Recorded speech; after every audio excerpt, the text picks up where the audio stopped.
I want to make a case to you today of why you should learn geography.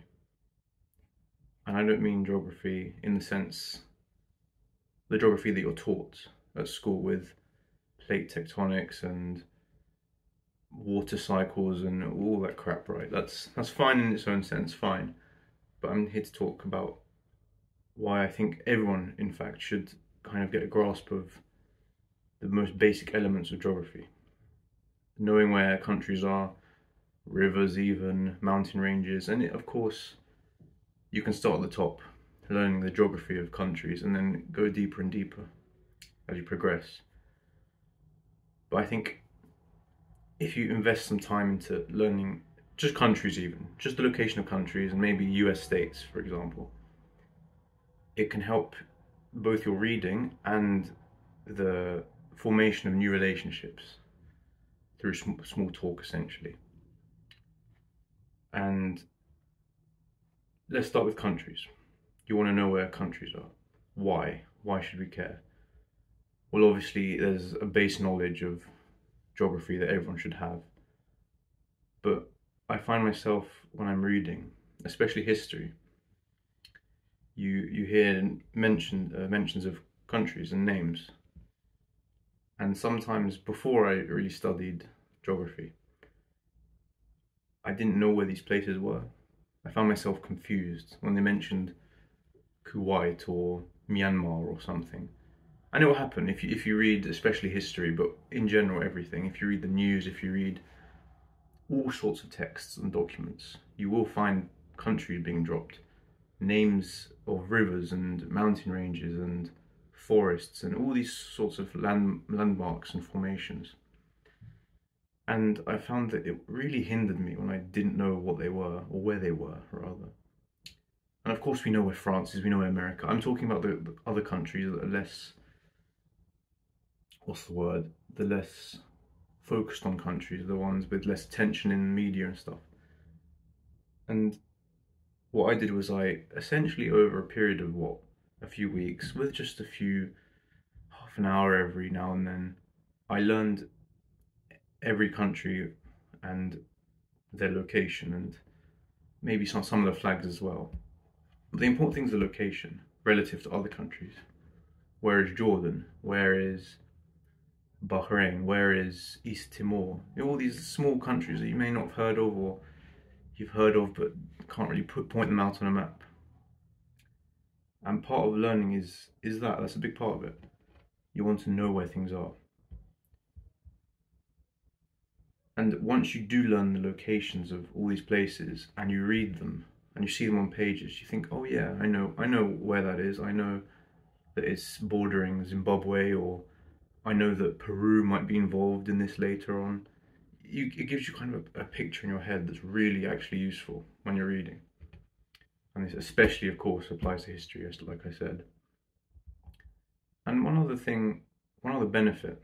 Initially I was thinking, okay, this just helps reading, but as I thought about it more, having a good grasp of basic physical geography in the sense of countries is good for talking to people. When you first meet new people, you're using small talk, of course. You're not going to necessarily go into the big questions of life with them and stuff. But you're going to start out small with small talk. Where are you from? What do you do? What's your family? Where are they? How are they? Things like that. And part of that, especially if you live maybe in a student city, or they're clearly not from around here, you can ask, where are you from? That's a great question, because it lets them kind of link and connect to you through that new thing that you maybe haven't experienced. Maybe they're from a village in France that you've never heard of, or so on and so forth. And if they tell you I'm from XYZ country, having that knowledge of where it is kind of gives you a rope to connect to them.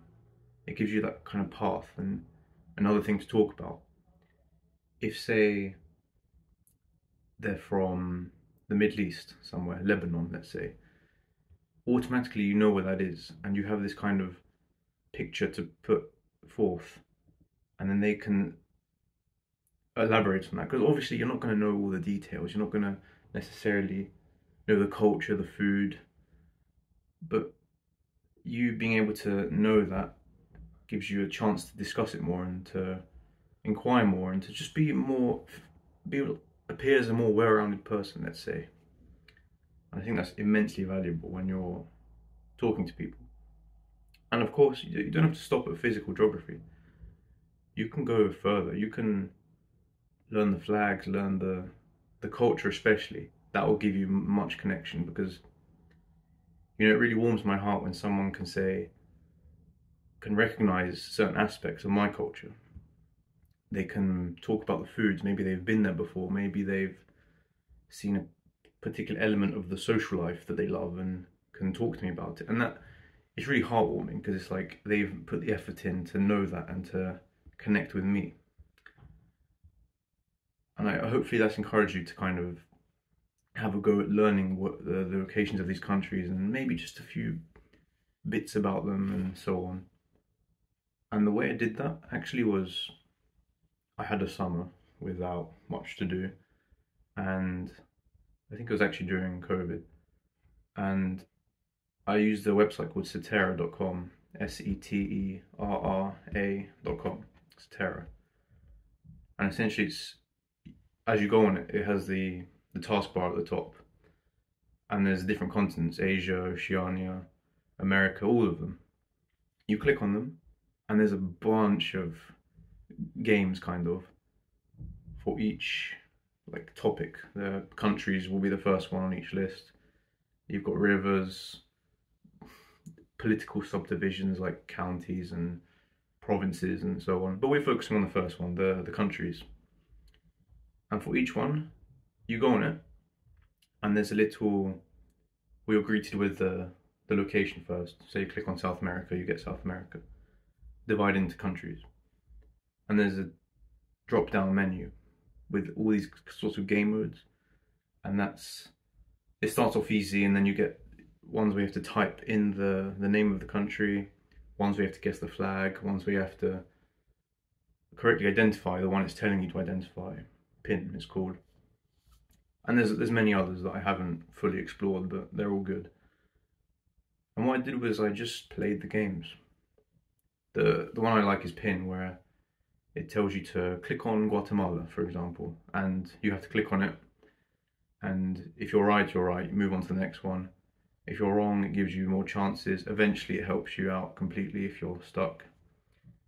And at first, if your geography is not already good, you'll get a lot wrong, right? Maybe you'll know a few, sure.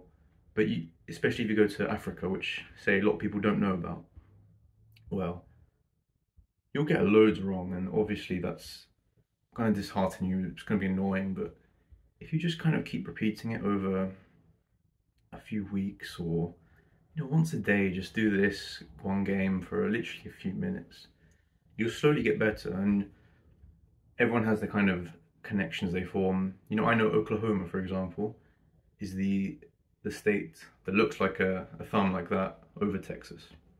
That's how I know it. You'll learn it differently. And over time, you will just get better. And I found now, actually, that coming back to it after, a few months, a year, I'm rusty. I need more practice, but it really does stick in your mind. Like, sometimes I'm asked on the game, where is Gabon? And I just know it, and it's like, I haven't thought about Gabon my whole life since then, so why the hell would I know it? But you do, it really sticks in your head. And I encourage you all to use that website, for you to go and use it and just see what you can do, and it becomes fun when you know it. And eventually you'll be able to complete each continent 100%, and that is so satisfying, because you know your stuff. You're winning pub quizzes with that. So yeah, hope I've convinced you.